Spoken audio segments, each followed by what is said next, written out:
Greetings, family. Welcome. Hello, this is Dr. Kia Pruitt, and today is Thursday, January the 30th, 2025, and the time is 2:15 p.m. Eastern Standard Time. Join in, family. Let us know where you're hailing from. Check in, everybody. This is going to be a beautiful, beautiful day as we head into the weekend. So just let us know where you're hailing from, and we'll give everybody time to come in. But today, I wanted to briefly discuss how President Donald Trump is keeping his promises. And that's why I titled this Promises Made, Promises Kept to Make America Great Again. The military is truly in control. We are under a military operation. You can tell that the military is in control with President Donald Trump as the commander in chief. As a matter of fact, I want to show you how President Trump has mentioned the military many times throughout his speeches. So check in, family, and we'll get right into the show. I see many of you checking in from all over the country and the world. Thank you so much, family. I love you all so much. I see Texas in the house. Grand rising to you too. A note off the world from Georgia. Franny girls in the house. Welcome. Cleveland, Ohio. I see my home state of Ohio, where I was born and raised. I see you all coming in with positive energy. Thank you. Theo says, here we grow. This is an exciting time to be alive. We are entering a whole new world. High food and nutrition is good to see you. Divine Abundance is in the house. Magda is hailing all the way from, what is that? South Africa. Greetings to you too, Divine Abundance. Make sure you guys can hear me. Let me know in the comment section and in the chat if you all can hear me. Peace and love from Connecticut. Ronell Bay says. A Divine Abundance is also saying she's from Queen Mom. Greetings, Queen Mama. Oh, she's calling me Queen Mama. Greetings, darling. Pauline is in the house, sending love from New Jersey. Keep checking in, family. I see Texas in the house with Sister Lisa. Tyro is here from Louisiana. Who else is here? MM is here. MM says, love the all black sleepers. He's loving all the sleepers. Oh, he loves the all black sleekness. Thank you. I appreciate that. Good evening, Houston. Arizona's in the house. Hello. Who else is here? Las Vegas is here. Oh, you all can hear me. Cincinnati's in the house. Welcome. So, family, if you have missed the podcast that I did the other day with the Sheik, also known as Asir, Duke of Tears, he so eloquently talked about how America was once a thriving country and how it was systematically destroyed by the deep state and how we're restoring America and restoring the republic. On tonight at 8 o'clock p.m. Eastern Standard Time, Asir the Duke of Tears will come back for part 2, and he's going to talk about how we are ending corporate enslavement and how we are now restoring our sovereignty. And it's a beautiful, beautiful podcast that he's going to do.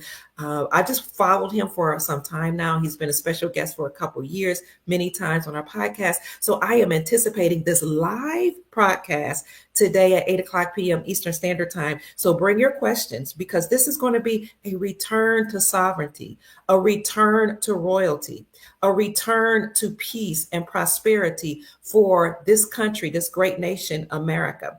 Please make sure you come and bring your pencils and your papers, because Asir the Duke of Tears is very, very knowledgeable. He's read many, many books. He's also an author of books, and he has a doctorate in jurisprudence. He's a scholar, a very wise man, and again, he's a sheik. So you want to make sure you come prepared to listen. Bring some tea and coffee, some water, and your notes. He is really, really good at educating you and explaining things in such a way that you understand and understand them. So let's get into the podcast today, family. The military is very, very much in control. Yes, I'm glad you guys can hear me. I see you all checking in.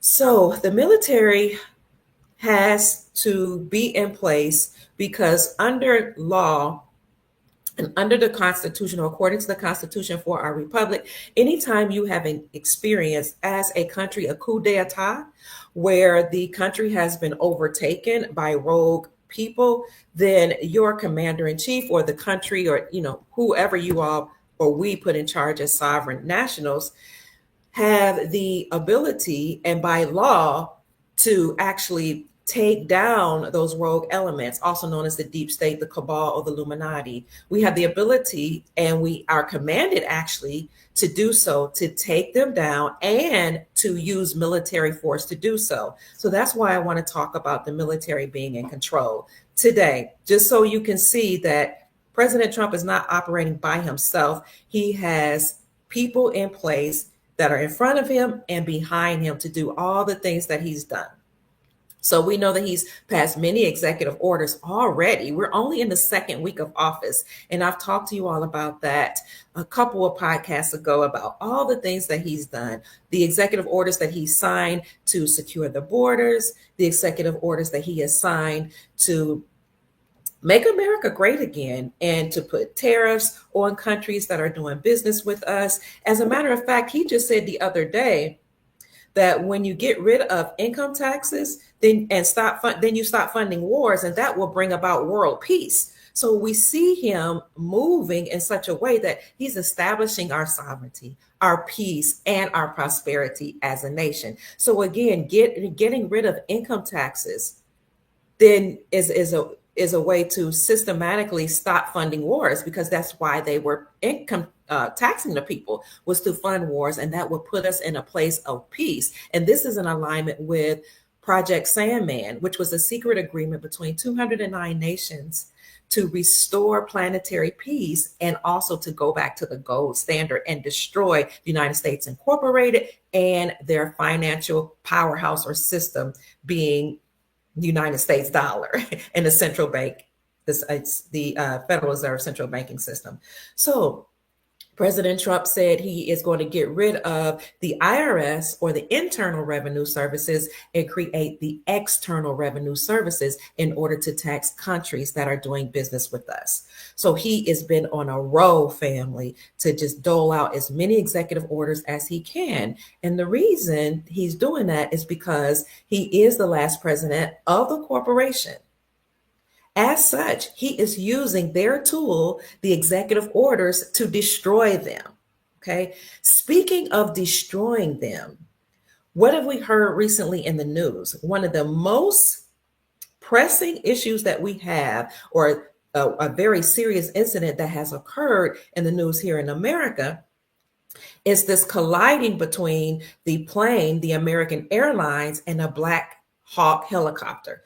So pause for a minute, because I want to tell you how these people that are in power actually do certain things to let us know that understand and overstand their coded messages, what is going on. So remember, I said we're talking about destroying or systematically. Thank you for the Cash App blessings.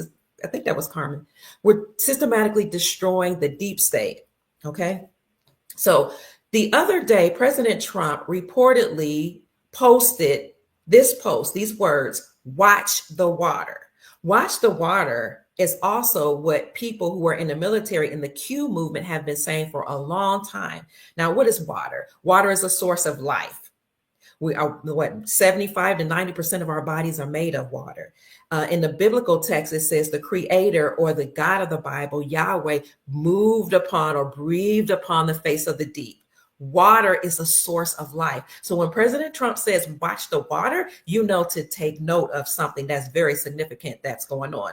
The same day that he reportedly said, watch the water, is when the American airline collided with a Black Hawk helicopter near the Ronald Wilson Reagan National Airport over Washington, D.C., and it crashed in cold, freezing waters in the Potomac River. That occurred yesterday, January the 29th. Thank you for the Cash App blessing, Deborah Allen. That occurred January the 29th, 2025. What is 29? 2 plus 9 is 11. Again, a portal, a doorway. So a portal must have been opening on yesterday. And a doorway represents something, the old going out and the new coming in. So again, coded messages, some type of ritual happened on yesterday. I want to let you see or hear for yourself what President Donald Trump says about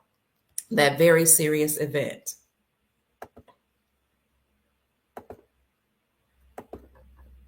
Somebody says the video keeps freezing. Oh no. Oh man. I'm sorry about that. Pay attention to the words that he uses, okay? This is President Trump speaking just like 2 hours ago. I speak to you this morning in an hour of anguish for our nation. Just before 9 p.m. last night, an American Airlines regional jet carrying 60 passengers and 4 crew collided with an Army Black Hawk helicopter carrying 3 military service members over the Potomac River in Washington, D.C., while on final approach to Reagan National Airport. Both aircraft crashed instantly and were immediately submerged into the icy waters of the Potomac. Real tragedy. The massive search and rescue mission was underway throughout the night, leveraging every asset at our disposal. And I have to say, the local, state, federal, military, including the United States Coast Guard in particular, they've done a phenomenal job. So quick, so fast. It was mobilized immediately. The work has now shifted to a recovery mission. Sadly, there are no survivors. This was a dark and excruciating night in our nation's capital and in our nation's history, and a tragedy of terrible proportions. As one nation, we grieve for every precious soul that has been taken from us so suddenly. And we are a country of we are in mourning. This is really shaken a lot of people, including people, very sadly, from other nations who were on the flight. For the family members back in Wichita, Kansas, here in Washington, D.C., and throughout the United States and in Russia, we have a Russia contingent, some very talented people. Unfortunately, were on that plane. Very, very, very sorry about that. Whose loved ones were aboard the passenger jet. We can only begin to imagine the agony that you're all feeling. Nothing worse. On behalf of the First Lady, myself, and 340 million Americans, our hearts are shattered alongside yours, and our prayers are with you now and in the days to come. We'll be working very, very diligently in the days to come. We're here. So, family, I'm reading the chat, and I see our moderator, Love Being Nubian, said she works in the area and saw nothing and heard nothing. And I think that's very fascinating because sometimes these rituals are real and sometimes they're not. And I'm not here to judge whether or not it's real. I saw somebody else in the chat say that the Potomac, Black Hawk, and some of these other words that were mentioned are indigenous names or Indian names, Indian tribal names, or using Indian tribal language. So let's break down to the best of our ability what we know that is actually happening. Again, the elite or people that are in power speak in codes, and they have rituals. They do rituals like the games, the football games, the basketball games, and entertainment also. You see rituals. During halftime shows, you see rituals. And they will do rituals like these plane crashes. Even what happened, unfortunately, on 9/11 was some type of ritual. So here what we saw and heard was President Trump saying that American Airlines crashed into a Black Hawk helicopter near Ronald Reagan National Airport over Washington, D.C., and crashed into the freezing waters into the Potomac River. And that occurred during the portal, January 29th. What is a Black Hawk helicopter? A Black Hawk helicopter is a twin helicopter that's used by the United States military to transport troops and cargo. So let's take our time here and break this down, and you all please add to this. So American Airlines is very significant because during this last week, we've been having a lot of conversations about who is American and who is not. And President Trump has addressed that on many occasions. Who is American? He is making America great again for the Americans, and the nationals here in this great nation. And he's putting us on the world stage again as number one or as a powerhouse. But this conversation about who is American and who is not has come about in terms of who can serve as president. Like, for example, is Kamala Harris lawfully able to serve. Some of these other people that have been serving, are you really a national? Are you American? Who is and who is not? And it's also come up when you think about President Trump talking about deporting migrants that are here that should not be here and illegal immigrants. Okay. So when he talks about American airline crashing with the Black Hawk military helicopter, what he's saying, in essence, according to what we know, is that those who claim to be American and are not are colliding with the military, and the military is bringing them down. They're having a crash. Okay. And they crashed over the Ronald Wilson Reagan Airport, which that's significant too, for those who know that when you add up his name, it equals 41. If you know what 41 means, okay, I'll leave that up to you to decide, because everybody's not ready for that conversation. Over Washington, D.C., this crash or collision between people who say they are American and are not, and the military occurred over Washington, D.C., over the Potomac River. Over Washington, D.C., and crash into the Potomac River. So they're systematically bringing down and crashing this whole group of people or ideology that have been supporting certain systems that have to deal with the cabal, and they're crashing it into the freezing waters because their time is up and their time is now frozen. And now we're going to usher into our sovereignty. So the Potomac River is actually located right next to Morgantown, Maryland, right? Morgantown, where you talk about look at the words, Moors, okay? What is the 1828 Webster definition of American? It is the Aboriginals or copper-colored races found here by Europeans, but now applied to Europeans. Everything that's been happening with the usurpation of America and our republic has always been about enslaving and captivating the copper-colored races or the Aboriginal people here in America. Because what they did, these bloodline families, is they usurped authority from the republic of the indigenous copper-colored races or Aboriginal people here and made them prisoners of war. So when you talk about being colliding with the military, the military is destroying and reversing all that whole system, all the things that the elite bloodline families did. The elite bloodline family, as you know, enslaved the people here, and they usurped authority from their republic or their lawful government, and they put in systems and different ideologies and programming to destroy this nation, and their tentacles reached out to the world.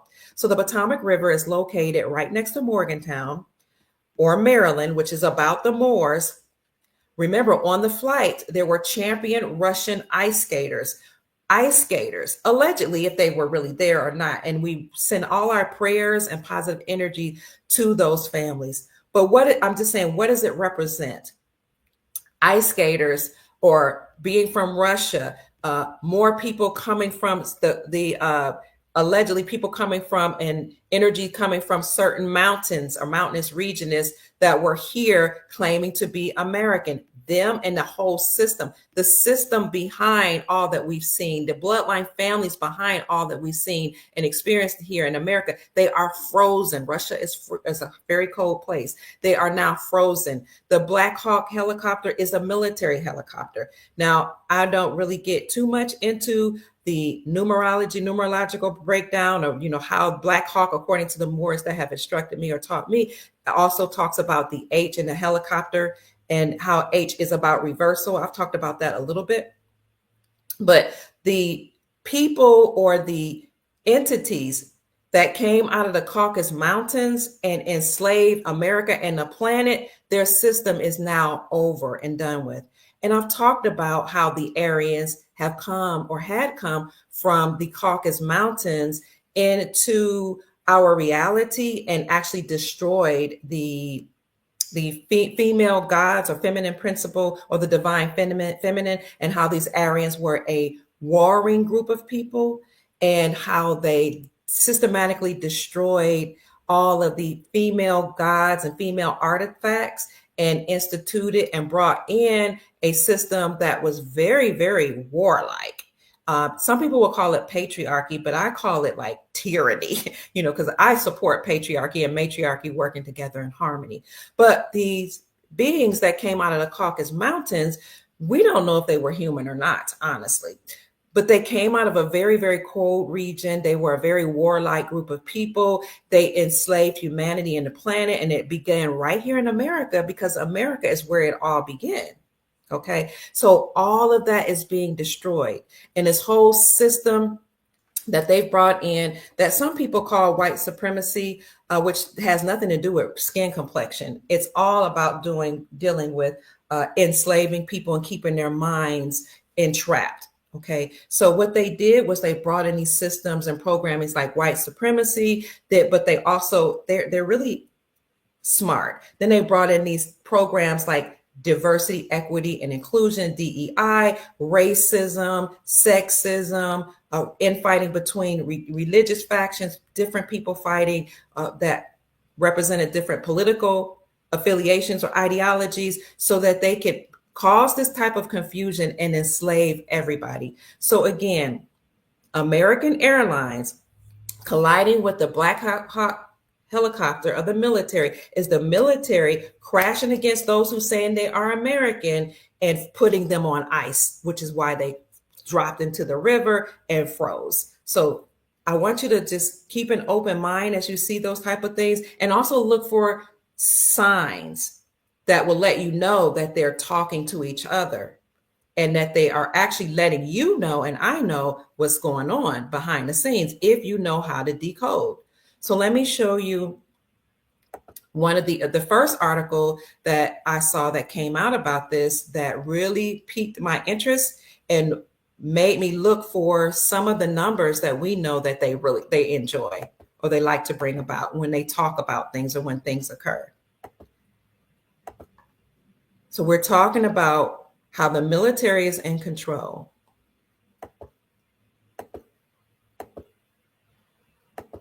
Please share your thoughts, family, on what do you think about this so far. Here's one of the first articles that I read. This article here says American airline planes carrying 64 people crash mid-air with Army Black Hawk helicopter. Hawk. By the way, you see Hawk, my great-grandmother's name was Janie Hawkshaw. She is, of course, an Aboriginal indigenous person here. So when I see the name Hawk, and I know Hawkshaw, though that term actually is one of our terms as an Aboriginal person, I can see that, I can recognize it. And it crashed over Washington, D.C. because Washington, D.C. is not a real city or area that we know. Wasn't owned by Americans, true Americans. So Washington, D.C. on some maps doesn't even exist anymore. They're doing away with it. They're actually eliminating this whole area called Washington, D.C. So here in this particular article, it says that the American Airlines flight collided with a U.S. Army Black helicopter on Wednesday. The passenger plane had 64 members. So when I saw that, I said, okay, 64 is not normally a number that I see that they talk about, because 6 + 4 = 10. I said, no, there's going to be another article to come out, more news to come out so that we can know what they're actually saying. But it said at the time there were 64 members on board, while the helicopter had 3 soldiers. You know, they do things in threes. The threes represent Father, Son, Holy Ghost, Asar, Aset, Heru, Osiris, Isis, and I forget what's the son's name? What's Heru in Greek? Horus, or no, you guys know what it is, but let me know. So, but they like to do things. The 3 represents the Trinity. 3 soldiers were on board.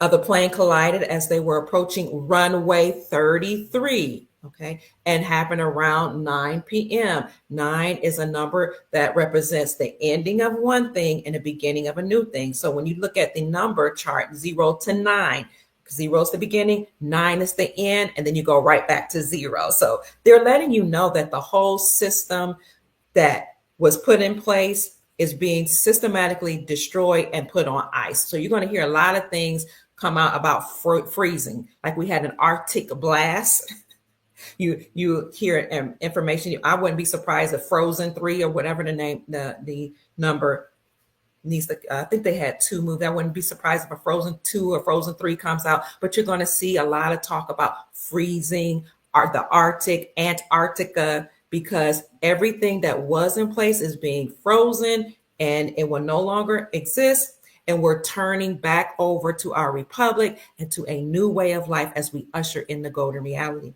Someone also said in the chat that we are in the age of Aquarius. So thank you for saying that as well. Keep talking and let me know what you think, family. So again, President Trump promised to make America great again, and he's keeping those promises. Unfortunately, they're doing certain rituals to let us know what's going on. Now, whether or not real people are dying, I don't know. I can't attest to, but I can just show you the rituals that I see happening right before our eyes. And then this morning, he spoke at 11 o'clock a.m. to address this issue. Remember, 11 is a portal or a doorway. They love speaking in codes. A portal, out with the old, in with the new. Right after he did that, another article came out. And I'll see if I can find what that one says. Oh, this was interesting that President Trump blamed DEI, diversity, equity, inclusion, as a reason for these plane crashes. When he said it yesterday, reporters took note of that and they kept asking him, what do you mean by that? And a lot of people got offended by that. Why is he blaming this crash on DEI or diversity, equity, and inclusion programs? Well, he did explain that a little more in his report today. And basically what he said was, when you hire people that are not the most qualified, then you have situations like what we saw on yesterday. You see how they're speaking in codes and they're letting us know, what they're really doing. He said, or blamed DEI at his press conference. And then he said 67 people. There's our number 13, okay? 13 is what the deep state will tell you is an ominous number. But 13 for some ancient cultures actually represented peace, power, and prosperity. So keep that in mind as we move forward. I don't want to go too deep into this article, but I can show you highlights. President Donald Trump blamed DEI, diversity, equity, inclusion policies for the deadly collision between Army Black Hawk helicopter and American Airlines regional jets in Washington, D.C. He says you have to be the highest intellect and psychologically superior people were allowed. You have to be the highest intellect and psychologically superior people were allowed to qualify for air traffic controllers, before quoting articles regarding the Federal Aviation Administration's DEI push before he took office. Brilliant people have to be in these positions, the president said. Later, he said diversity hiring could have been linked to the crash. He said earlier also, officials weren't sure what led to the collision in which 67 people died. But when you read further in the article, basically what he's saying is they didn't hire the most qualified people to ensure that there would not be a crash. But when you're looking at from a spiritual perspective, or you're looking with your first eye, what some people call your third eye, you can see that this was some type of ritual. There's no way a military Hawk helicopter is going to collide into an American airline airplane haphazardly or just by chance. But Trump is using this as an opportunity to talk about diversity, equity, and inclusion. Again, we're praying for the families and we're hoping that nobody lost their life. But according to them, 13 people lost their lives. Remember, I said Trump reposted before this, the day that this happened yesterday, watch the water. So we saw this colliding of these two airplanes, or one helicopter, one airplane into the water. freezing over this system that had been controlling the people and the planet here in America and abroad. And when you think about the water, I don't know if you all knew this, but on Tuesday, just the day before yesterday, President Trump used the National Emergency Act to order United States military into California to turn on the water. He told them turn on the water supply because we have to get rid of these fires. And we know that there is water actually in California flowing from the Northwest into California. So he sent the military to handle that situation. Unfortunately, when you look up the articles to support this claim, what you'll see is articles negating it. Mainstream media saying it's a hoax, it's a fallacy. But Trump said out of his own mouth that we sent the military into California to turn on the water supply. Watch the water, family. A lot of people were not aware that California is a man-made desert, as well as that whole region over there. Texas is a man-made desert. Arizona is a man-made desert. You had billionaires that were controlling the water source, holding the water back, keeping the people from being hydrated, keeping the plants from being hydrated. You didn't even have real grass in California. I used to live there.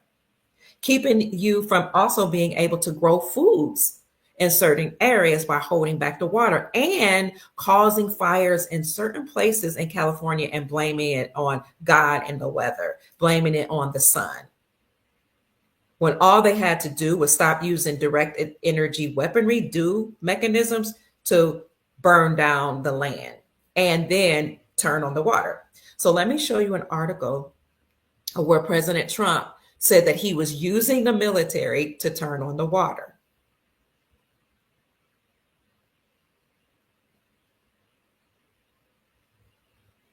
I can find it. Again, when you look for these articles, they'll say they're fact checking. Here's an article that says California officials fact check Donald Trump's claim that the military turned on the water. The California Department of Water Resources on Tuesday rejected President Trump's claim that the United States military turned on the water supply in the state. In a statement on X, formerly known as Twitter, the department said the military hasn't entered the state. The federal government restarted federal water pumps after they were offline for maintenance for 3 days, the Post states. State water supplies in Southern California remain plentiful, they assert. Again, they're saying that the military did not enter California, but you and I know, we all know that the National Guard and the military has been put in place for some years now, ever since 2020, during the shutdown, the global pandemic, and probably before that. But we know for a fact that the military, National Guard were at certain areas or during certain points of our country and during in certain borders, around certain borders during 2020. Well, they never left. So President Trump is using the military to systematically destroy the deep state, the cabal, the Illuminati, the United States Incorporated, the bloodline families, however we see it. And he's restoring the republic for America and making America great again. So he said, watch the water. So we talked about the plane crash and we talked about turning on the water. Now we're going to see waters turned on all over the country. And these waters will make the desert places plentiful. We're going to see more greenery, and we're going to see our planet warm, not scorching hot, but warm, and return back to a subtropical planet like it used to be before, these entities came out of different places to make it cold on our planet and make it unbearable for us to live. Now, I was looking at some of the different people's posts on Twitter and on social media, and somebody asked, does the plane crash equivalent or equate to a dollar crash?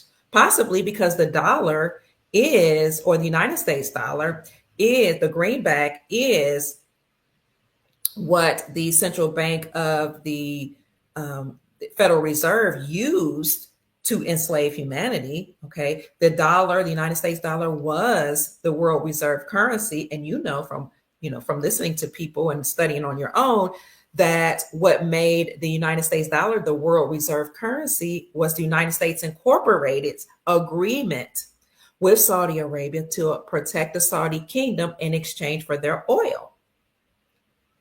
And in exchange for their oil, we would force, so the United States Incorporated would force all nations to get oil from Saudi Arabia and use the dollar. That, again, is what not only made the dollar the world reserve currency, but it gave the United States financial and economic hegemony. Well, all of that is being reversed, okay? All of that is being frozen. And it will no longer happen again. And this is why President Trump said he's going to drill, baby, drill. One of his executive orders was to drill for oil here in our own nation and stop depending on nations like Saudi Arabia. Well, we also know that Saudi Arabia's contract with the United States Incorporated was not renewed as of June 29th of last year. It was supposed to be renewed. It was not. Saudi Arabia also joined BRICS, the Brazil, Russia, India, China, South Africa coalition, and it became known as SALBRICS. And then after that, other nations joined BRICS and it became known as BRICS Plus. So when the countries stopped trading with the United States dollar and using their own currencies backed by precious metals to trade, to get oil or to trade for anything, that made those nations sovereign, and it systematically began a destruction of the United States dollar. So perhaps, yes, the plane crash did represent a dollar crash, because when you're collapsing the system, you're collapsing the government, the fake government, you're collapsing the powerhouse, then you must also collapse their tool, their system of currency or money that they used or had in place to control everybody. So what made people wonder if this was about the dollar collapse more so than, us knowing that the dollar is ending and that there'll be no more dollar dominance, since all these countries are using their own countries and their currencies are no longer pegged to the United States dollar, but now their currencies are pegged to the resources or precious metals in their countries, is looking at the United States debt clock. So when they looked at the United States debt clock, they said, well, this happened, or at least they noticed it at the same time or around the same time that this crash occurred on yesterday.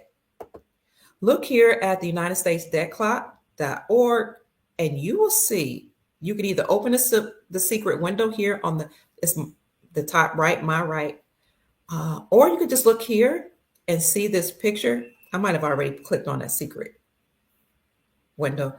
Here, all in, it says United States wealth discovery. The United States debt has a zero or, canceled out, null and void. Whereas over here, it says the national debt was $26 trillion. Here, we don't see that. There's nothing here. It's canceled out. It's null and void. So is it possible that gold had been put forward already to pay off the debt here in America? Possibly, and they've completely destroyed and collapsed or crashed the United States dollar? Possibly, or at least we see that we're on its way to being collapsed. And we know that we'll likely have a debt jubilee, because many economists purport or suggest that the only way you can deal with debt in the amount of 30-something trillion dollars is to have a debt jubilee where you forgive the debts. And this is something that has occurred throughout history, and it's a biblical phenomenon.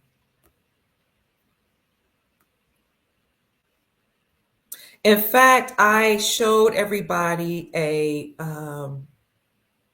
Zero Hedge article that says that we are about to have a debt jubilee in biblical proportions. So I'll show you this. All of this is important, family, because we're making America great again. We're making our nation peaceful, prosperous, free again. And Trump is the tool that is being used to do that. And he is using the executive orders against them, against the deep state. So he is the commander in chief, and he has instructed the military to do his bidding. So this article says a debt jubilee of biblical proportions is coming. Are you ready For thousands of years, the rulers of ancient Babylon discovered a technique to stave off violent revolts. Because if you keep pressuring the people and raising the prices, raising inflation high, and just making it unbearable for people to live, they will take to the streets. And we've seen that happen historically. The article here says that in ancient times, people often became hopelessly indebted to their creditors. As debts mounted, social unrest would boil over, threatening the stability of the entire ruling system. They don't want to be destabilized, not by we the people. So their solution was radical yet effective. And what they did was they enacted widespread debt cancellation called a debt jubilee. Where did they get this ideal phenomenon called the debt jubilee from? Where did they get it? Well, the practice, according to the article and according to what I know, being a woman of Hebrewic bloodline, Hebrewic faith, trained and according to my faith and my ideology and my bloodline, is that a debt jubilee was enacted as a biblical way to completely get rid of the debt of the slaves or your indentured servants so that you wouldn't have a revolt. And during this time, you also gave the land a rest. So you did this every 7 years, and then you did it during a 7 times 7 year cycle on the 49th year. But then you had a big Jubilee celebration on the 50th year. So every 7 years, you were supposed to completely eliminate debt and forgive the debt of those who owed you. The article here says debt jubilees acted as societal pressures released valves when no other option remained. And now keep in mind, I'm saying we have so much debt here in America that, who was it? Janet Yellen said, we've reached a threshold. We have to do something. We need to take extraordinary measures to deal with this whole debt problem. So keep in mind that the article says that this is something that historically different nations did as societal pressures mounted. And this is something that they did when no other options seemed available. So the practice spread throughout the ancient world and became codified in various civilizations. For instance, the book of Leviticus formalizes that jubilees as the conclusion of a 49-year biblical cycle, 7 cycles of 7 years. This particular author of this article says, I believe this ancient practice is poised for a major comeback as government, corporate, and personal debt levels today have reached unsustainable heights. He's not the only one who says this. Economists have said this. Financial experts have said this. The best way to get rid of the insurmountable debt that we have is to have a debt jubilee, a national debt jubilee, and a worldwide debt jubilee. Debt jubilees are government decrees that trigger massive wealth transfers, creating big winners and some losers. So it goes on to talk about student loan forgiveness, and other types of ways that you can have a debt jubilee. So a debt jubilee in biblical proportions is coming, the article states, and it asks, are you ready?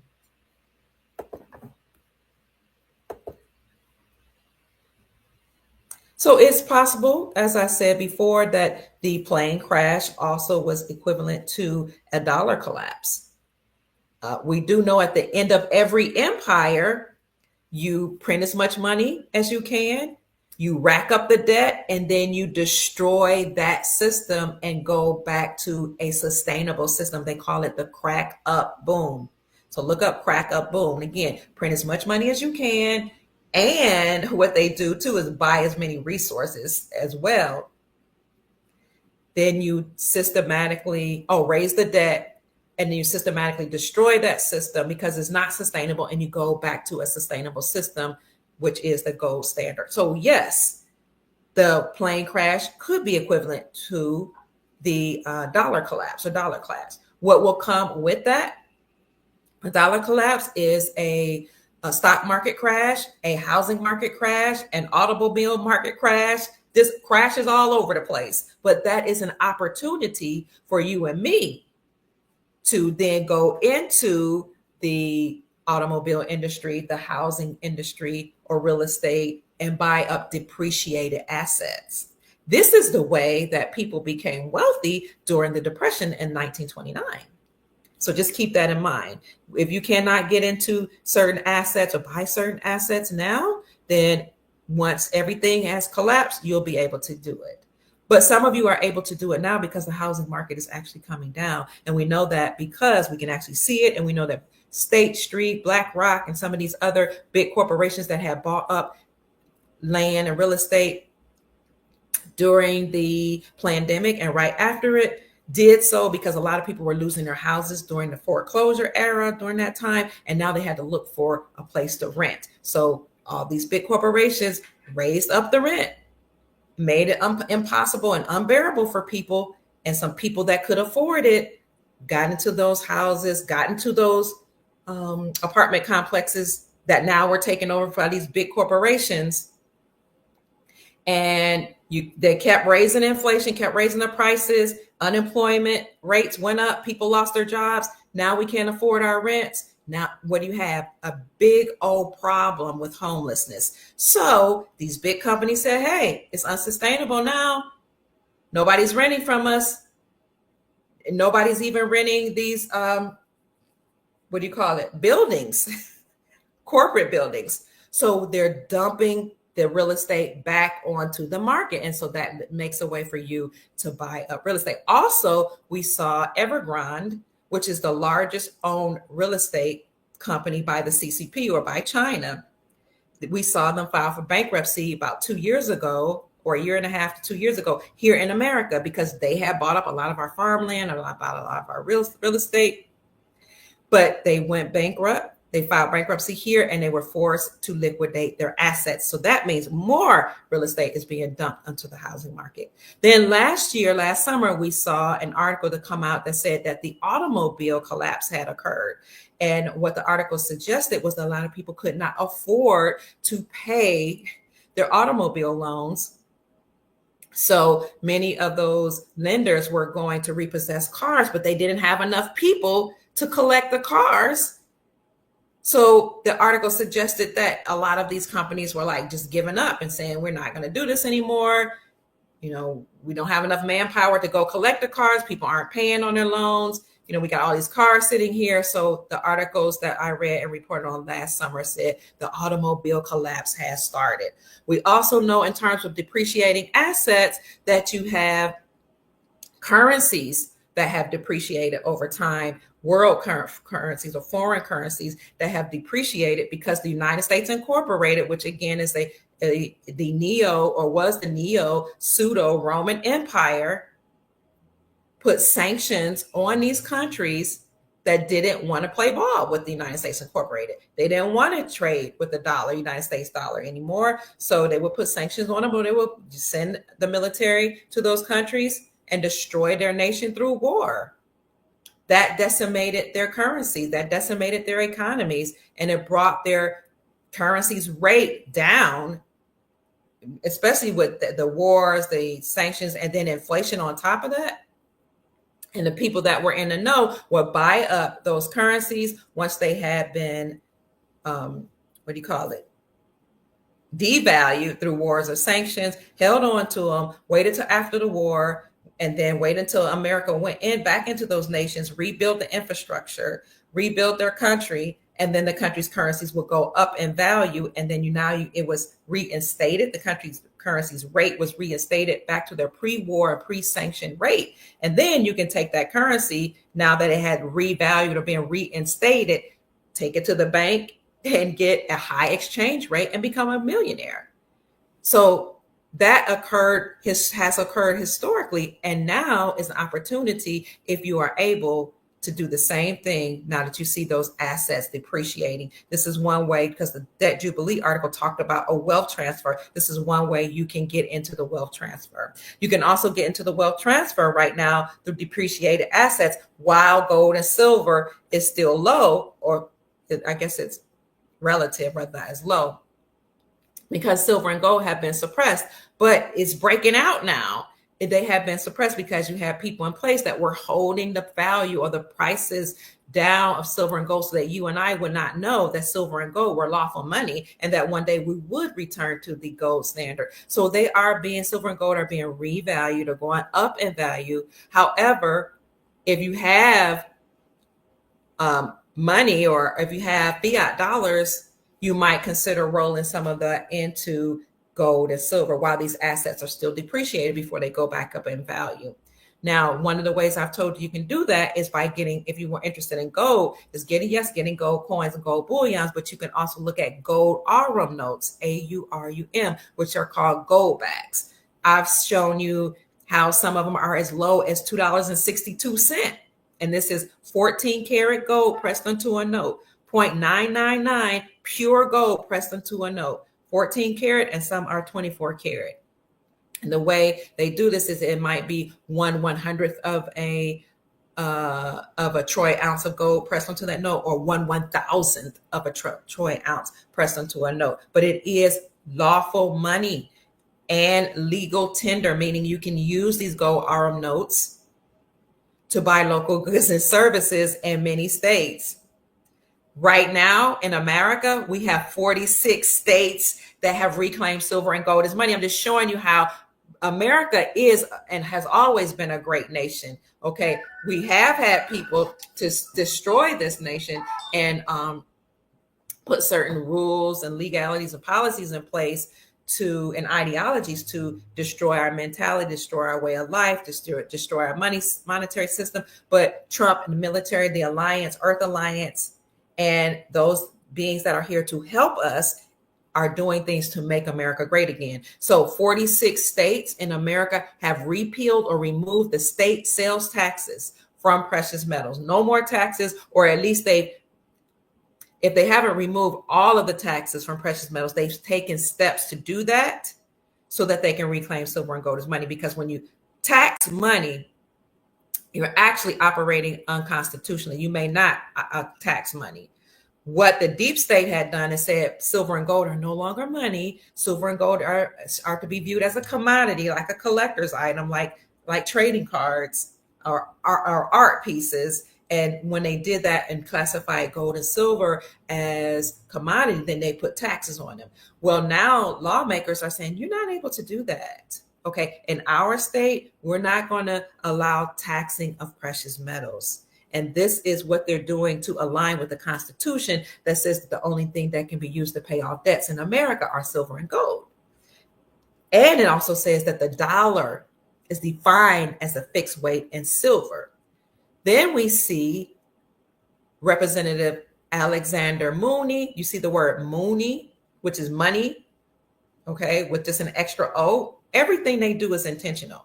Alexander Mooney came forward with House Resolution 5404 in 2018. He came back later with Andy Briggs and Parag Osar in 2022 and 2023 with House Resolution 9157 and House Resolution 2435, and called those the Gold Standard Restoration Act to define the dollar as a fixed weight in gold. So what I'm saying in essence is that lawmakers are actually behind the scenes in each of the states doing what they can do to restore the monetary system and base it on gold and silver in alignment with the Constitution for our republic.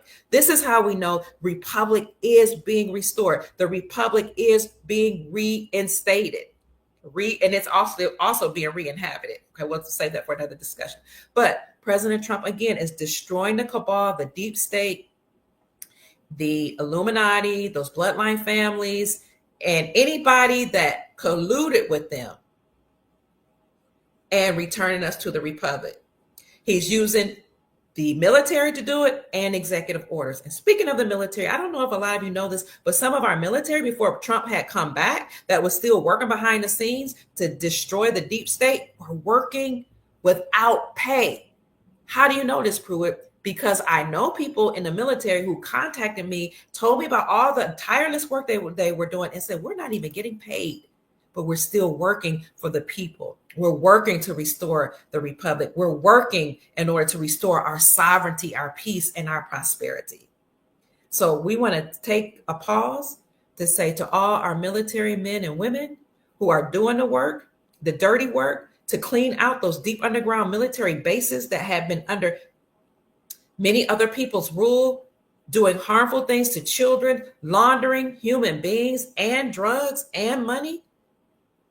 Thank you for all the work that you're doing and have done. Thank you for rescuing so many children that we can't even keep count. As a matter of fact, one of the latest reports that I saw said that you military brothers and sisters have rescued more than 750,000 children to date that have been trafficked, put through MK Ultra mind control programs, systematically abused, traumatized, drugged, and taken from their family members. So thank you, military. And we also apologize for asking you all and being online, complaining, what's taking so long? Where's my money? Because that is gross disrespect to our military men and women who have worked tirelessly without pay to rescue these babies. So we apologize. I am deeply sorry, military men and women, for our disrespect, flagrant arrogance and anger that is directed towards you and to those who are working in places to return our prosperity and our peace and our sovereignty. A lot of us just didn't know how deep the deep state had run, but I would ask that you would please accept our apology and grant us forgiveness. I'm very, very grateful for the work that you've done. And speaking of the military, I just want to say that, as I just stated, more than 750,000 children were rescued. Why? Because President Trump has been the CEO behind the scenes for a long time. Even during the Biden administration, the Biden character was a character, just that. And he was running roughshod for 4 years, but Trump was still doing the dirty work, the hard work. The Trump character, Trump, I don't know what you would call him, whoever's operating, because we know they have body doubles and so on and so forth. The Trump avatar was working tirelessly to rescue those babies, and he used the military to do that. In fact, he didn't just do it then. Just recently, President Trump signed 4 executive orders reversing a lot of Biden's initiatives, and he issued out executive orders to put more money into the military so that he can rescue these babies. So I'll get back to those 4 executive orders in just a minute, but I did want to talk briefly about these babies that have been rescued. I think I have notes here about these babies that have been rescued. So I'll just go off the cuff. What happened was you had children that were stolen from homes and families through CPS, the Children's Protective Services, which was the biggest arm of the fake government that were involved in trafficking of children. So they would still take the children from the homes and they would sell them off to different corporate entities or sell them off to different families that would systematically abuse these children. And then you also had children that were just snatched off the street, put into deep underground bases, and they were mutilated, they were abused, they had their blood taken. The chrome that starts with the A that comes from the blood is what many of the people in power would drink in order to sustain themselves, and they would get high off of it, and it's allegedly reverses them in age. And this is why people in Hollywood and entertainment and even political figures would look like they were reversing age, and they would look younger. They would come to you and tell you they're eating healthier, they changed their diet, but in reality, a lot of them were like drinking the essence from these children. Many of the articles that we've read suggest that major corporations were in on this. They were funding it. We also know that pharmaceutical companies were in on the drugging and the MK Ultra and mind controlling and abuse of these children. Many organizations and agencies, Walt Disney, those type of likes, were also involved in trafficking and stealing those children while those children were at these different places for enjoyment and family enjoyment. So you had major corporations that were involved. You had bankers also that were involved, and banks that were funding this. And you had the pharmaceutical company. And this is why Trump is systematically going after all of those.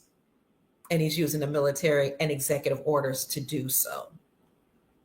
Crazy, right? So this could be a reason why we see a lot of banks being taken over, because the banks were funding this. Some of the banks were funding this. But we do know that, a lot of banks were not Basel III or Basel IV compliant, meaning that they didn't recognize gold as a tier 1 asset. Some of these bankers were participating in making you take out loans with interest rates, and then they would steal your money we all have a trust, steal money from our trust and pay themselves, but then make you and I pay them back with interest on top of that. So banks were doing all kinds of things. They would also take the money that we would deposit in the bank as a creditor, because when you and I deposit money in the bank, we are creditors, okay? When we're lending money to these people, the bankers, and to the elite, when we put money in our bank, so in the banks. So they were taking our money, funding these type of operations, dealing with drug trafficking, child trafficking, ex-say trafficking. And they were also trading some of that money and investing in whatever they wanted to do. And if they got in trouble, they just used that money that we put in there, that we loaned them, because we're the creditor. They would take that money and they would just bail themselves out, and they called it a bail-in. They were doing a lot of nefarious things. So that is a reason why many of them are being overtaken. And the ones that remain will be absorbed by the United States Treasury Department and turned into wealth management systems or wealth management centers, because we're going to all be wealthy during this new golden reality and during this wealth transfer. So that's why it's going to be deemed a wealth management system centers. But a lot of banks are collapsing right now. In fact, the first bank that was just abruptly shut down by U.S. authorities just recently happened. And this is the first bank failure of 2025. The United States the Federal Deposit Insurance Company, also known as the FDIC, just recently reported that the Illinois Department of Financial and Professional Regulations has closed Pulaski Savings Bank in Illinois. That is the first bank to collapse or to be taken over in 2025. But we've seen many banks collapse over the last couple of years. And while these banks are collapsing, you have other banks that have hoarded gold in record numbers. And the reason why they have the ones that remain is because they're preparing for this transition where gold and silver will be lawful money. Also, they've hoarded gold or accrued gold in record numbers over the last 2 years, because banks now have to recognize gold as a tier 1 asset. What that means in layman's terms is that banks have to recognize gold as money. Not only did they have to do that, but they had to prepare to receive tier 2 assets. Your tier 2 assets are considered foreign reserves or foreign assets. So while banks were preparing for the gold standard, they also met globally last summer to make sure they were ready to receive tier 2 assets. So make sure you look at my video that I talked about that, where I talked about that, and it's called Good News or Great News for Currency Holders.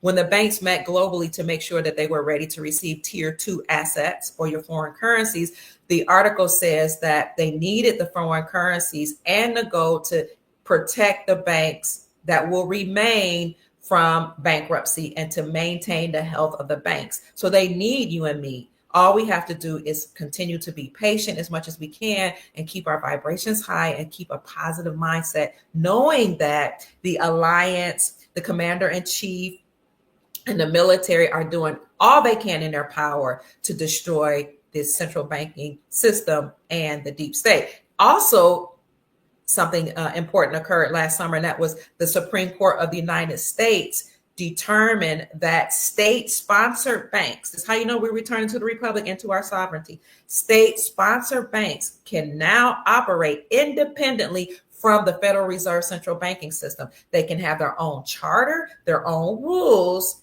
and their own gold, and issue out their own gold-backed currencies.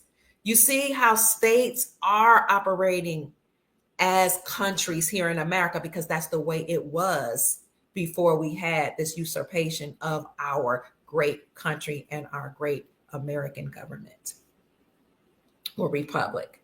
So we talked about how the first bank collapse occurred just recently, last week in January 2025, but there were other banks that had collapsed over the last year or so.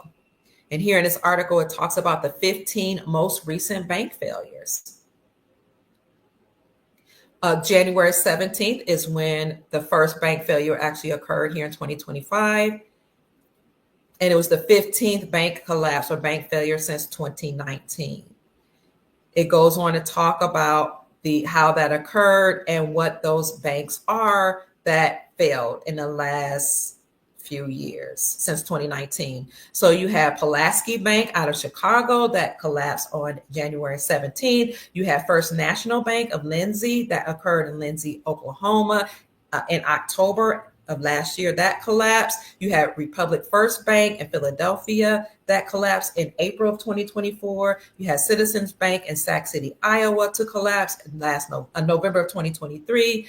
You had Heartland Tri-State Bank in Elkhart, Kansas to collapse in July of 2023.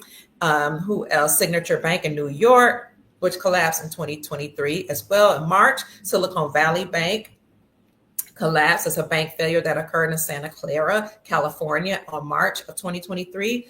Almena State Bank in Kansas in October 2020. First City Bank of Florida collapsed in, Fort Walton Beach, Florida in October of 2020. Then you had First State Bank in Barboursville, West Virginia. That's right outside of Huntington, West Virginia, that collapsed in April of 2020.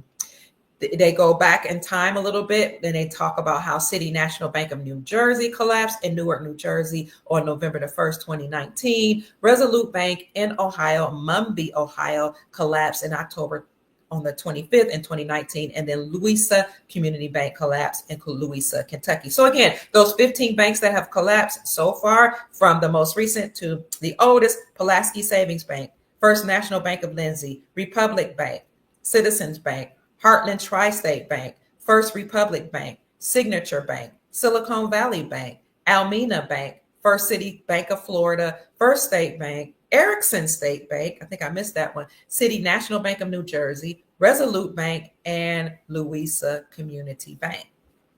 So some of those banks we knew were not compliant with Basel compliances, and they had enacted in some nefarious practices, like, making people take out loans with interest rates, because putting an interest rate or usury on people is biblically incorrect, as well as it's against our republic.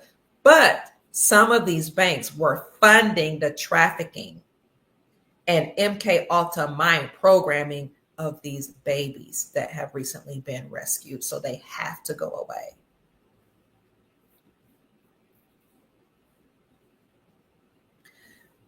Now, we talked about how the military is being used to rescue our babies and to restore our republic. We know President Trump put more money into the military in order to do this. And he also signed 4 executive orders to support the military. He said he was signing these 4 executive orders to reverse Biden's initiatives. And I do have an article here. Basically, what the article suggests, and I'll show you the article in a minute, that he was reinstating members of the military that had been forced to separate or mandated to leave due to vaccine mandates. He's reinstating them. The second executive order was a process to establish what he called the American Iron Drone, and he called that a comprehensive mission shield to land the American homeland. The third executive order, or EO, was put in place or signed to eliminate gender radicalism in the United States military. No more transgender people in the military. You're either a man or a woman. And President Trump said in America, we only have two genders, female and male.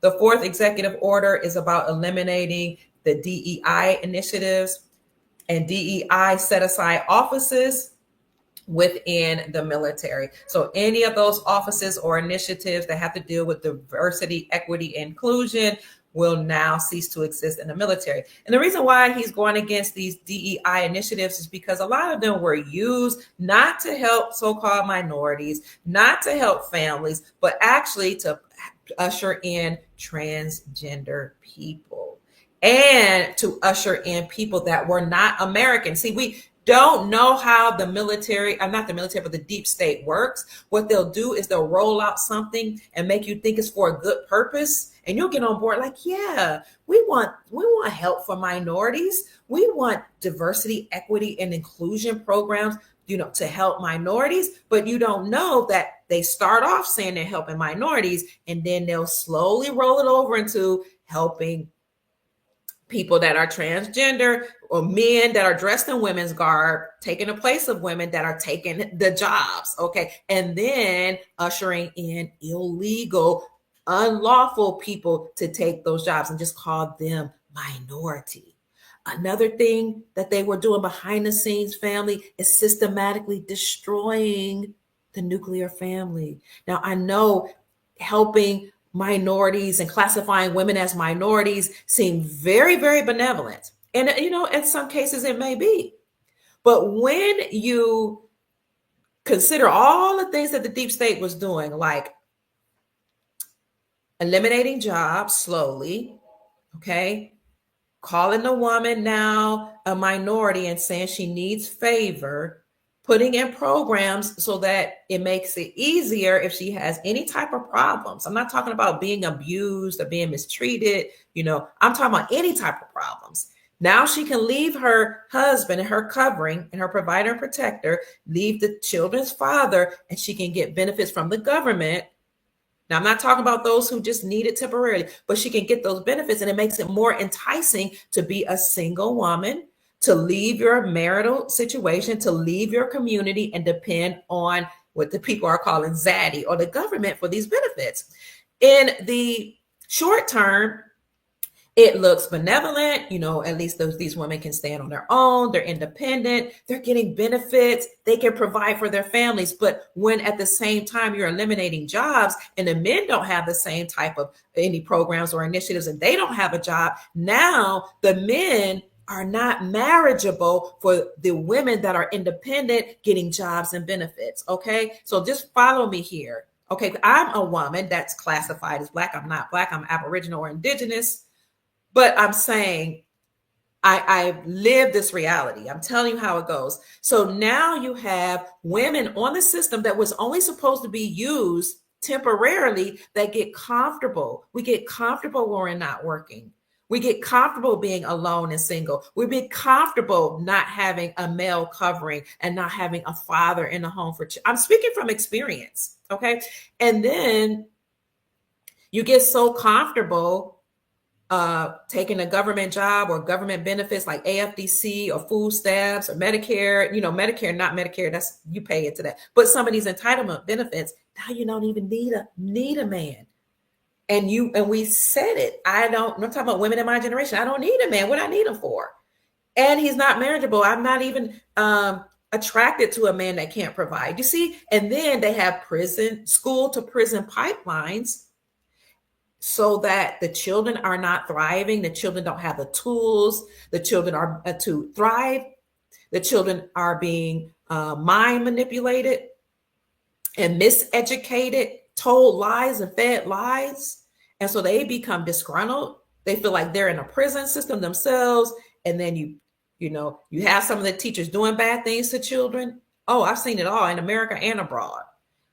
And now you have the school to prison pipeline where you're systematically controlling a child's mind, ringing a bell that reminds you of the Pavlov experience, as Chief Pontiac told us the other day, also known as Chief Hayes. And when you study, I study psychology, you ring a bell, it causes when they did this Pavlov experience with dogs, you ring a bell, the dog would just look at you, but then you ring the bell and you put meat in front of him and the dog will start to salivate.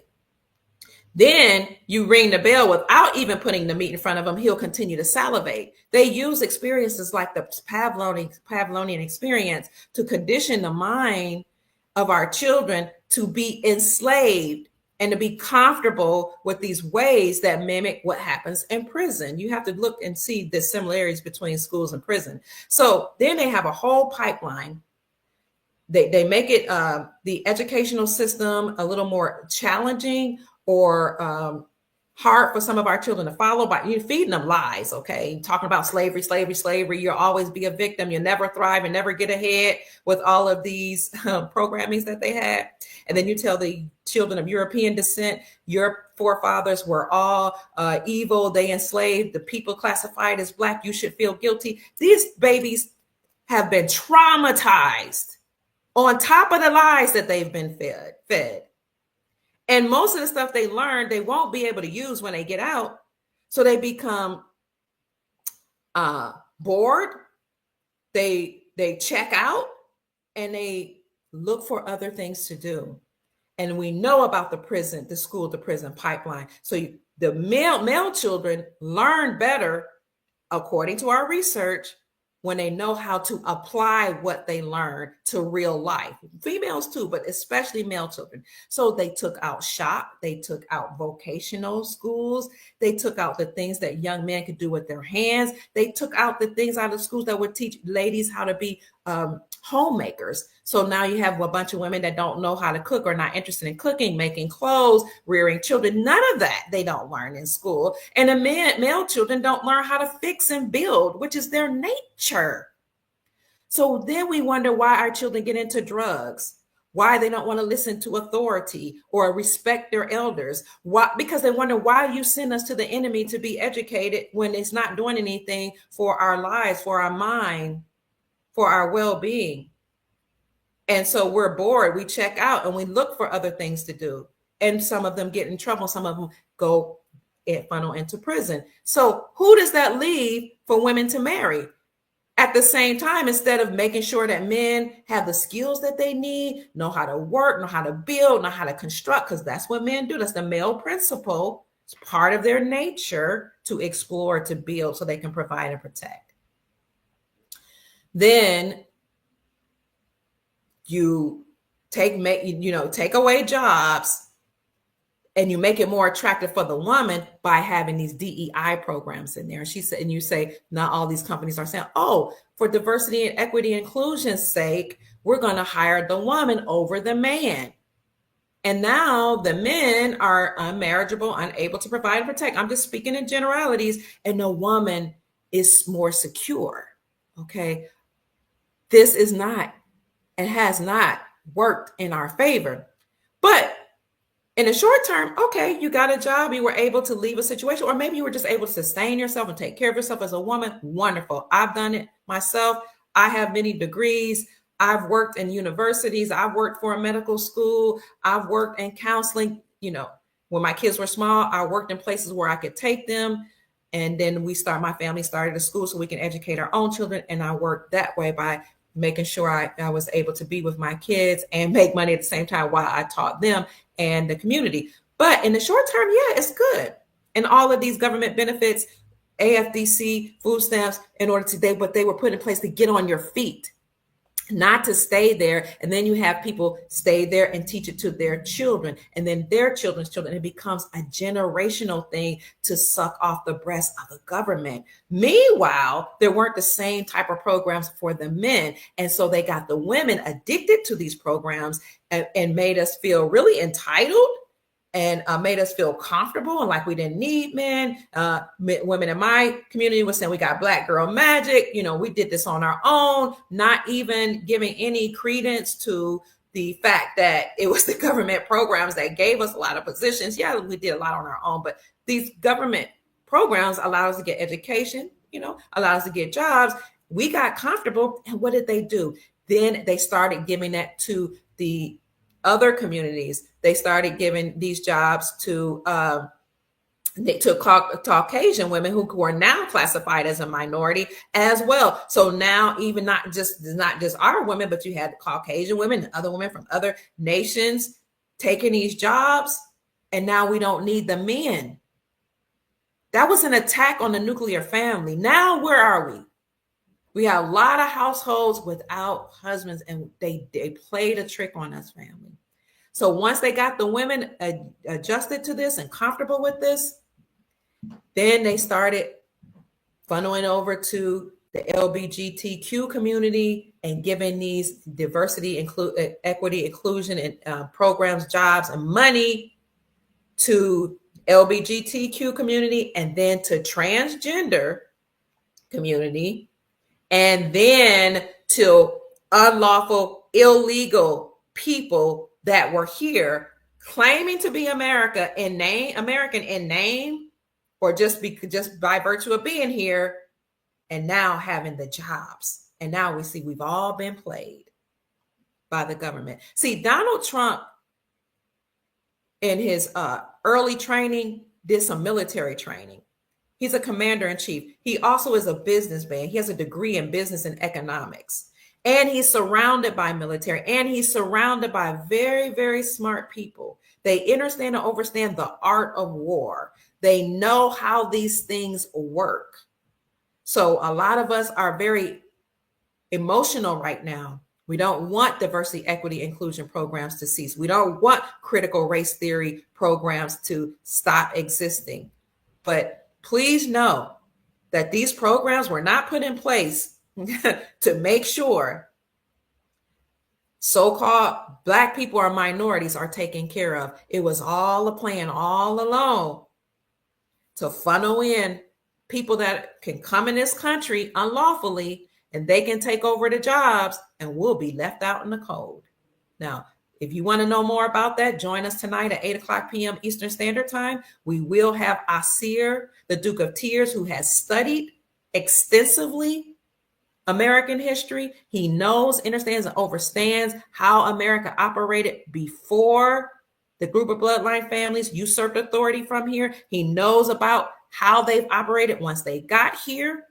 He knows which bloodline families are really behind the scenes controlling the Rothschilds, the Rockefellers, and the Clintons and such.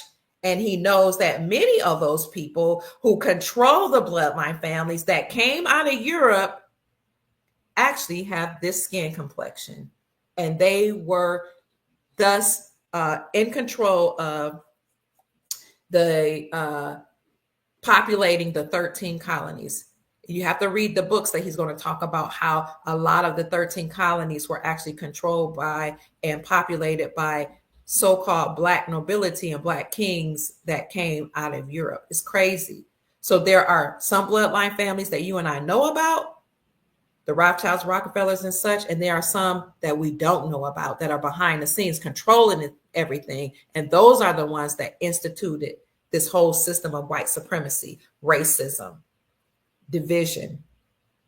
Another thing about this equity and inclusion thing is they told us that we needed to acknowledge marriage between the the same-sex genders.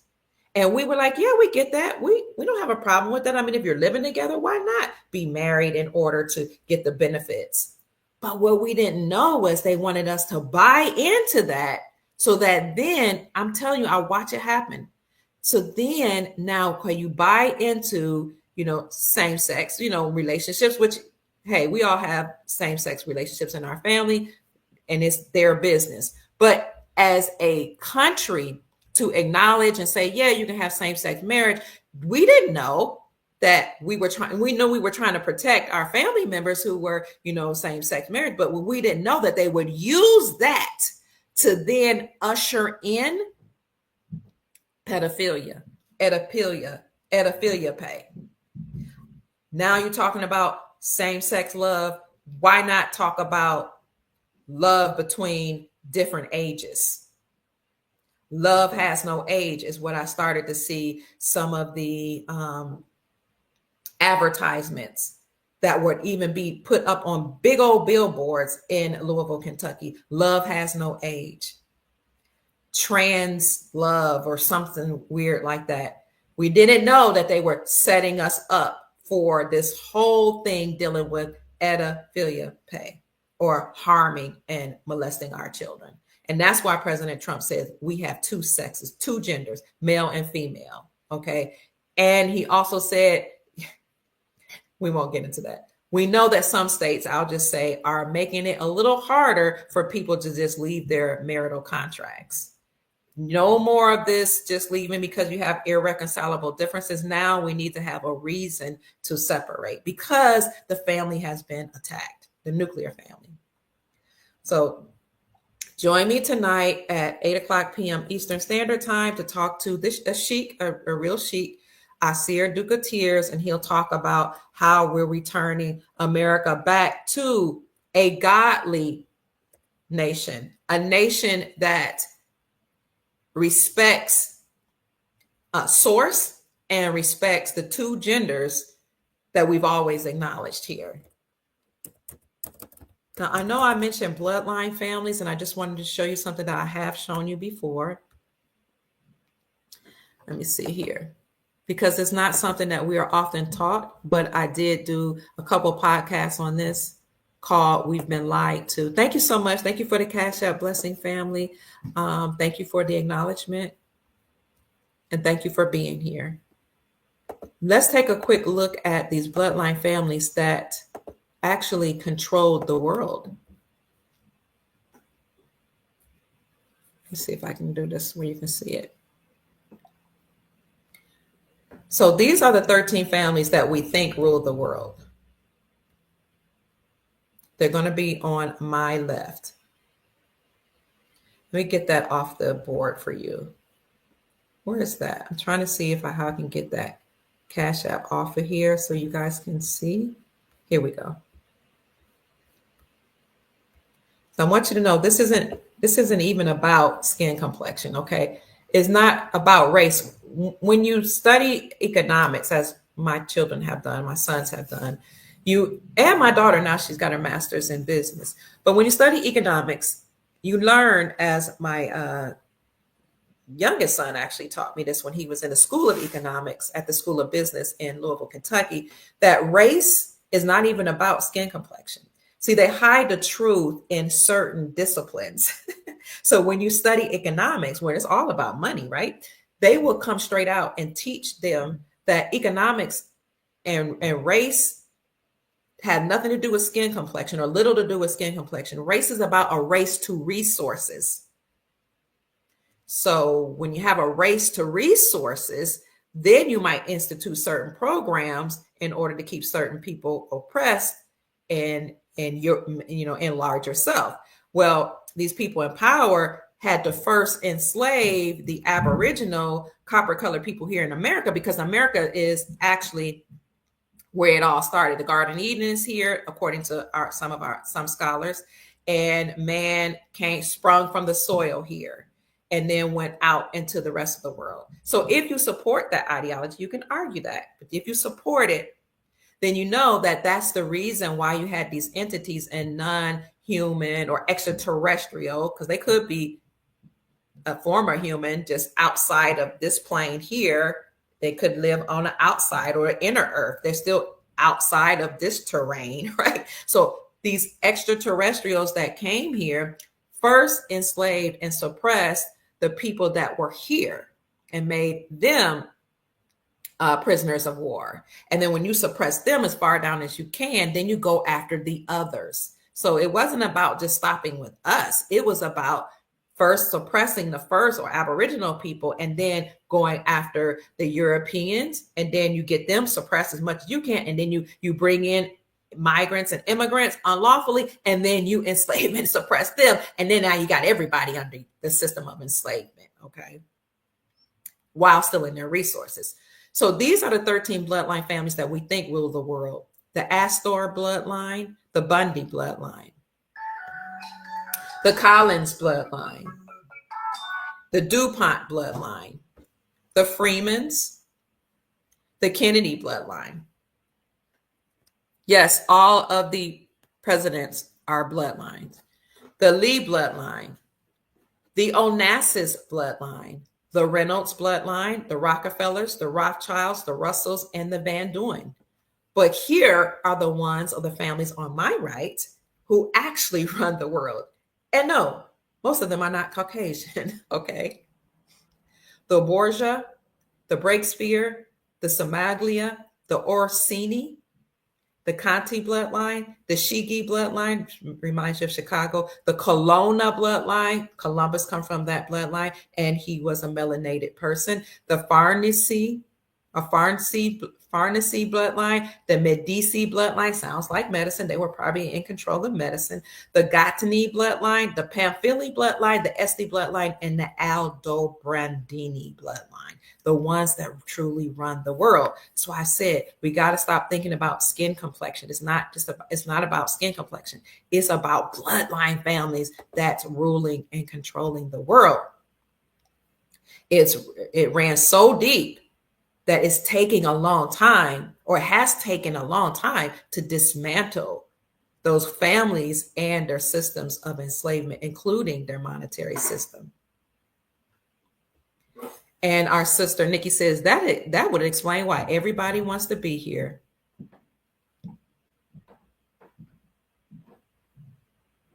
Okay. Oh, thank you. Green Eye says, congratulations to your daughter on her master's degree. Makes me proud. Oh, you're so kind. Thank you so much. We have one of the chiefs in the house. Chief Longwind says, protect traditional families, not nuclear, my elder, always respectful. Oh, thank you so much. Chief says, respect traditional families. Can you put in the chat what you mean by traditional families? Are you saying that's the proper way to say it? And rather than saying nuclear families? I'll receive that. Thank you so much. Larry says the only people seeing a wealth transfer are those who are selling precious metals and foreign currencies. Maybe now, but when we actually have the announcement of the republic being restored, then you will have Nasara injecting trillions of dollars into the global economy, and you'll be able to go to the banks and exchange your currency. So you will be able to realize the wealth transfer. But if you get into it now, this is how people became wealthy during the Depression. They bought depreciated assets. We're in a depression right now, a recession, however the economists call it. It's an economic depression. You buy depreciated assets and you hold on to them and live with them, live like and knowing that you are wealthy, okay? And you walk in that reality, and then you'll be able to actually live like it, manifest it in a way that other people can see it once we have the currency exchange. I appreciate what you're saying. What I'm saying is this is an opportune time to get in on the wealth transfer. Many of us are indeed related to those bloodline families. Thank you, Crown Princess. I appreciate you for saying that. Yes, I noticed that a lot of people from different communities love adopting babies classified as Black or babies with a lot of melanin. Even some of those entertainers. Thank you so much for sending me a blessing, Sister Cynthia Jones. I appreciate the Cash App blessing. God bless you. Heaven smile on you, to all of you that are donating to support my work. I appreciate you. May the Most High bless you 1,000-fold for what you have given to me. A lot of these entertainers that were adopting babies, and specifically those with a lot of carbon or a lot of melanin, understood and overstood the value of melanin. Some people say it's worth more than gold. And then keep in mind that, unfortunately, they would do certain things to take their blood, absorb their blood, their organs, their essence, in order to live longer. Children with a lot of melanin has been the preference for elite families. And this is why they target Hades. They targeted Louisiana during Hurricane Katrina. They target a lot of communities by putting drugs in their communities, and what else? Guns, so that they can incite violence or entice them with violence, and then unalive them, and then they can eat and absorb their energy and their blood. Oh, thank you for this. My great friend Taj sent this to me. A traditional family is often considered synonymous with a nuclear family, meaning a family unit consisting of a mother, father, and their biological children living together, typically with the father as the primary breadwinner and the mother primarily responsible for childcare. However, traditionally can sometimes imply a more rigid set of gender roles within the family. Thank you, Taj Diane Bay. God bless you. Oh, I love it. I love the way you all helped me. Thank you so much. And thank you to the chief that brought that to my attention that it should be called traditional family, not necessarily nuclear family. So, New Puri says, my physical avatar is a walking millionaire. I love it. You're welcome. Golden Arrow says, thank you, Dr. Kia Pruitt from Kentucky. Nikki says, yes, they steal the energy of the children. Yes. And they also steal the wombs of the women. They target women in general, but their preference is women with melanin or with a more concentrated melanin, darker women, Aboriginal women, or indigenous women, or women classified as Black. They want the wombs of the women so that they can sustain themselves and so that they can grow life in our wombs and so that they could mate with the women.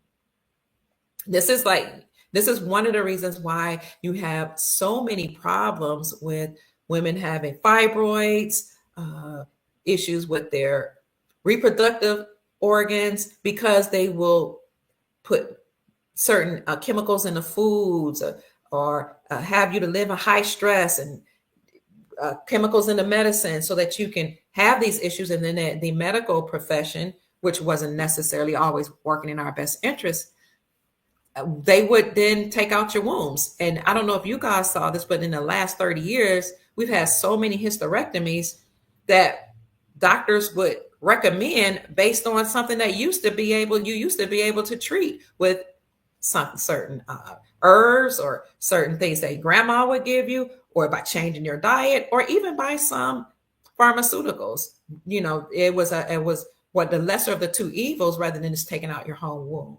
Now, I do understand and overstand that some people needed that to happen. Maybe it was what you were going through was so bad you had to have your womb removed. But what I'm saying is they targeted certain women to remove your womb so that these entities, these beings that had taken over the planet could live, and then they could grow children in your womb. Yes, they could do that outside your body. So unfortunately, it's always been about destroying the people and controlling us and enslaving us. Taj Diami, good to see you again. He said in New York, it's almost normal for C-section births. Wow. They don't even propagate, natural births anymore, but cesareans. Nikki says probably doing all types of rituals on them. Yes, on our women and on the children. It is indeed an American horror story. Absolutely. Thank you for your comments, family. Keep checking in. Keep please sharing your information. So we said that President Trump had signed at least 4 executive orders to support our military as they have been taking down the deep state systematically for a very long time, some without pay, without respect and recognition. And many of them were forced to stand down, to leave, or to quit their jobs because they would not take the you-know-what during the global pandemic. I will make sure I put that in the description section for you, family. That article. Here it is right here. Trump signs 4 executive orders. 4 more executive orders directed at the military. So there were more even before this article came out. So we have the military being used to save our children and rescue our children. I told you they rescued to date tens of thousands, if not hundreds of thousands of trafficked children. And they use the military to secure the borders. That's what I haven't talked about yet. How is the military securing the borders and why? Well, we know that migrants have been coming here unlawfully. Immigrants have been coming here unlawfully as well. The migrants will be coming from Mexico because that's really still considered part of America and different South America, Central America. The immigrants will be coming from other parts of the world, immigrating into our country. And many of them have been allowed to do this unlawfully, not just under the Biden administration, but under many administrations. The border situation was completely laxed. And in fact, even when they had a time where they talked about catching illegals or unlawful people when they tried to come into the border, they would just do a catch and release program. Very fortunate for me, I've spoken to one or two people that were at Border Patrol and those people who were actually police officers that worked in the Border Patrol who told me that the reason why they supported Trump is because they saw under other administrations how once they would catch people that would migrate or immigrate through Mexico into our country, they would catch them. They were told to release them and let them go.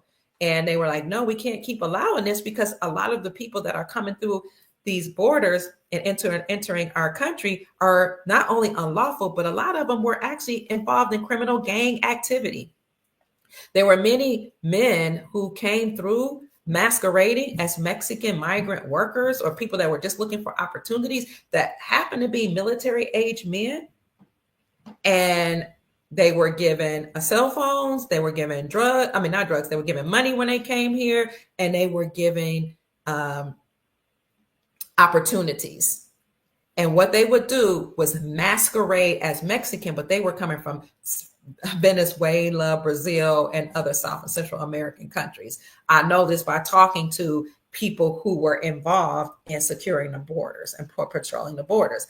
Also, what you had was a lot of people bringing in children who probably weren't even their babies. And this is how many children became involved in trafficking.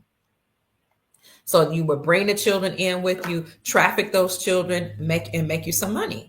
So that had to stop. And a lot of women that came in here as well were enticed to come to America for opportunities and jobs. And when they got here, they realized that they were really involved in a serious criminal trafficking type of situation. Not just those that were from Central and South America, but you had many that came from Asian nations that were trafficked as well. As a matter of fact, I remember when my husband and I had gone to his favorite Chinese restaurant in Louisville, Kentucky.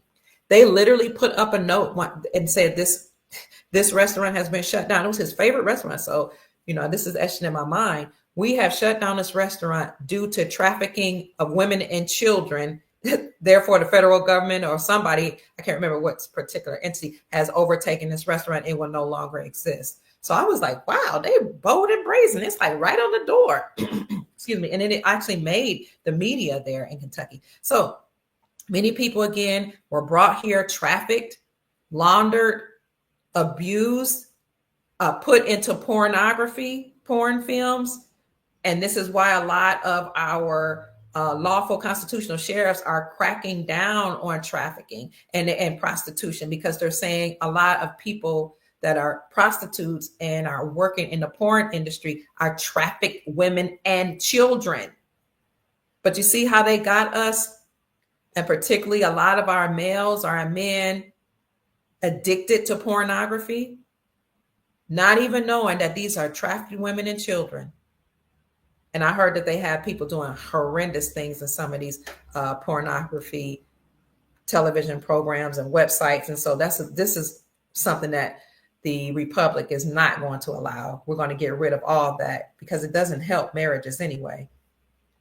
So thankfully, President Trump is using the military to rescue our children and to secure the borders. Let's see what I wanted to say about that. President Trump has put armed military forces in control of key infrastructure points to ensure the safety of American citizens, or America, period.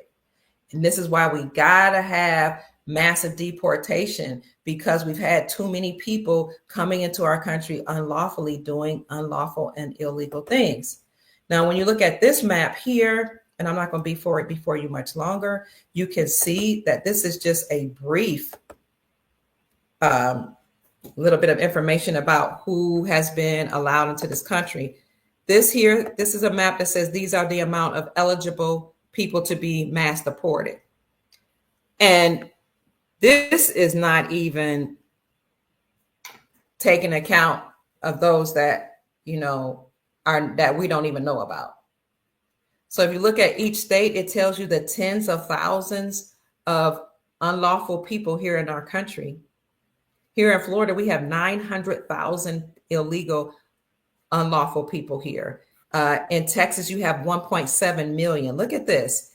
And I don't know what state this is, 600,000. In California, you have 2 million. Look at this map. Tens of thousands and into them, hundreds of thousands and millions of people that are not here lawfully. And some people will say, well, you can't just get rid of them. You can't deport them. Well, at least President Trump, can you see this? At least President Trump, the alliance and the military are sending them home. And the sad part is some of those countries are saying, we don't want them back here. And Trump is saying, oh, you will take your own nationals and your own citizens or the people that are from your country back, or else we'll put a high tariff on you. How about that? But we are sending them back because it's only right to do things lawfully. There's no way as an American, you're going to be able to go into China or another country and plot yourself down on their land and vote in their elections, have access to the jobs, all the resources, and be considered Chinese. It doesn't work that way. Now, maybe in the golden reality, when everything's worked out, and we know not maybe, it will happen where you'll be able to visit different nations, but you want to do that respectfully. Going into another person's country, on one hand, I can understand it or understand it because you're looking for opportunities. But again, a lot of these people were doing crimes, committing crimes, harming people, even some of those crimes being very violent. And others got the money, the resources, the jobs, the housing, and that displaces the Americans. This is why President Trump is saying we have to do what's in the best interest of America first. So when you consider all of those hundreds of thousands of people and millions of people that are here unlawfully that we know about, think about how Americans are being displaced when it comes to jobs and resources.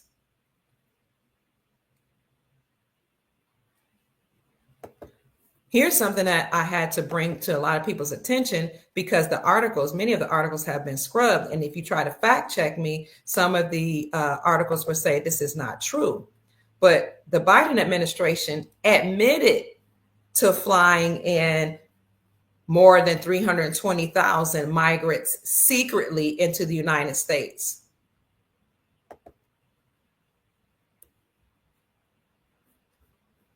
But now if you Google Biden admits to flying in 320,000 migrants, it will say that's false. That's a false claim. But you can see it here. I saved this article and I reported on it. It is on my YouTube channel and Rumble channel, the video that I did here. Biden administration admit flying 320,000 migrants secretly into the United States to reduce the number of crossings at the border. And this has posed as a national security breach, or as the article says, it has national security vulnerabilities. Now, when you have a whole administration admitting to flying in 320,000 illegal migrants secretly, they flew them in, how many are not accounted for? This is why President Trump had to put the military at key points on the borders. Now, in case you haven't heard, we have experienced all-out war at the southern border here in America. And I don't know if the mainstream media is reporting this the way they should, so that we can all know that this is a real situation. But not too long ago, it was a couple of days ago, We saw the Mexican drug cartel shoot at the National Guard and the military at the southern border. I'll see if I can find that for you. And so when the Mexican drug cartel shot at, so what happened were there were people that were illegally crossing into the border. And when that occurred, the National Guard and the military tried to stop them. Well, then the Mexican drug cartel reportedly shot at them. And then, of course, they have to respond back. So if that continues, we really could have President Trump to do more than declare a national emergency. He could like shut everything down, all the planes from flying. He could really shut down traveling. He could issue out an emergency broadcast system announcement. He could do anything. And this is why I'm saying it's so important for us to stay positive and keep our emotions in check, because we don't understand or know how deep this war is and how long it has been going on. Here's one of the articles I found. U.S. Border Patrol agents exchanged gunfire with Mexican drug cartel, according to the report. U.S. Border Patrol near Fronton, Texas, reportedly exchanged gunfire at the southern border with suspects or suspected drug cartel gunmen from Mexico. There were no injuries in the incident near Fronton Island and an uninhabited island in the Rio Grande in Starr County, Texas, according to the reports. The island is a disputed territory about which Texas and Mexico have had major conflicts. So this occurred on January the 27th at approximately 1:29 p.m. at Texas time. So family, please just know that this war against the deep state is very, very serious. In fact, one of our patrolmen, according to reports, actually was shot and killed somewhere else. Let's see, patrolman shot and killed, unalived, I should say. U.S. Border Patrol, this was on January the 20th in Vermont. And I'll briefly show you that article so that I can get out of here. This war is serious. It is costly. It's costing money. It's costing lives. And it is costing a lot of time, effort, and energy. Here's the article here, Border Patrol unalived in Vermont. Oh, this says traffic stops. During traffic stops at certain key points when people are trying to enter the, well, I wonder Vermont. Yeah, Vermont, I didn't even know that was a key point. But again, President Trump put military at key points in our nation for what he says as a measure to protect Americans.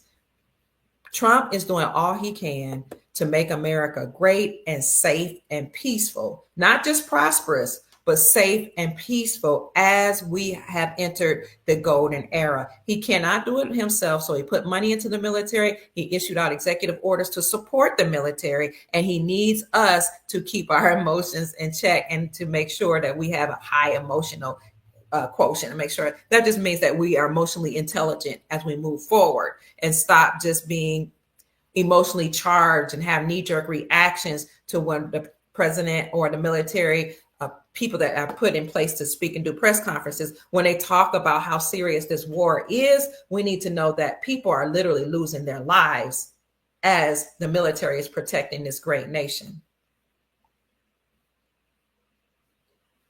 So we had the Mexican cartel and people here illegally. And I know a lot of people, feel some type of way. We want to be empathetic towards people, towards men, women, and especially the children. But we have to do things decently in order. And this is a land where Trump is restoring law and order. Anytime you do something unlawfully, like enter somebody's country or enter their home unlawfully without being asked and without going through the proper channels and procedures, then you are what we call a criminal. And some of them are operating as terrorists. Trump has called some of them terrorists because they literally are terrorizing our country. And some of them are committing violent crimes. And we don't negotiate with terrorists. So that's about it, family. I just want to let you know that things are happening to restore our peace, prosperity, and our sovereignty. And they have to happen in a systematic way, according to the law, according to military codes and military laws as well. But on the other side is a glorious reality. On the other side of all of this is complete planetary peace. It is being completely free, and it is a prosperous, abundant reality.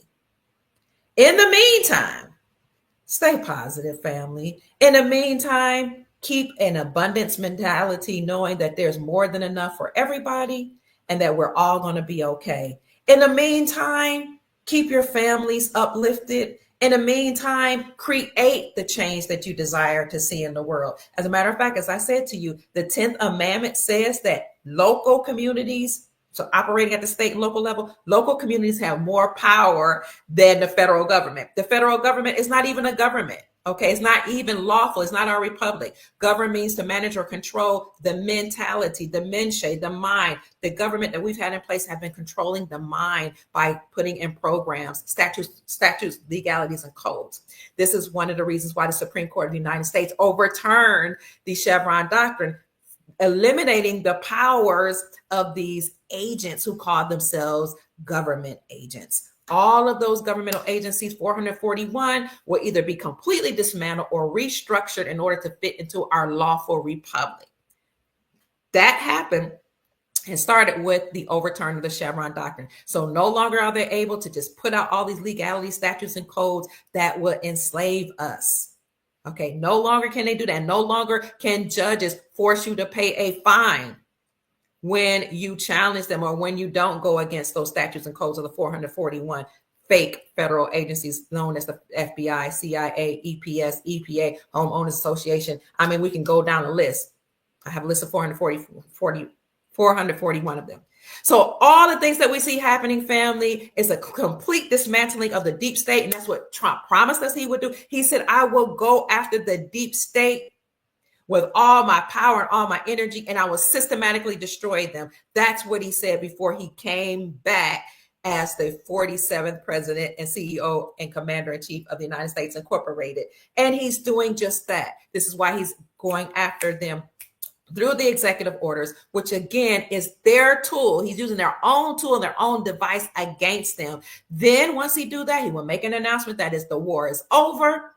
We don't know when that's going to happen, but we do know we're going to have a huge celebration that will start on Memorial Day, which is about May the 30th, I think, or May 31st, from Memorial Day of 2025. And it will go all the way out to July 4th or the 4th of July, Independence Day of 2026. So we know that something wonderful is going to happen during that time, other than this 250-year commemoration celebration of the United States. So we're going to have that again at the Iowa State Fairgrounds between Memorial Day of 2025 and 4th of July 2026.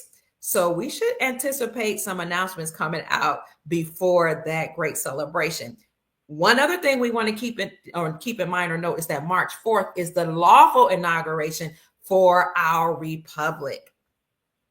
So we'll see if, he's going to be the lawful president or if we're going to have lawful elections for the republic. We don't know, but we're going to have Asir the Duke of Tears to come and talk to us about that this evening. In case you didn't hear me say it before, family, we are going to have a discussion on the return to royalty, return to our sovereignty with the amazing Sheik Asir the Duke of Tears tonight, 8:00 p.m. Eastern Standard Time. Come join us, bring your pencil and your paper and bring your questions. Having said that, family, thank you so very much for participating in our discussion today. My name is Dr. Kia Pruitt. I hope I've said something to raise your vibrations and inspire you to create the most amazing, magnificent life that you desire and deserve. Peace, family. See you today at 8:00 p.m. Eastern Standard Time. Go out and make this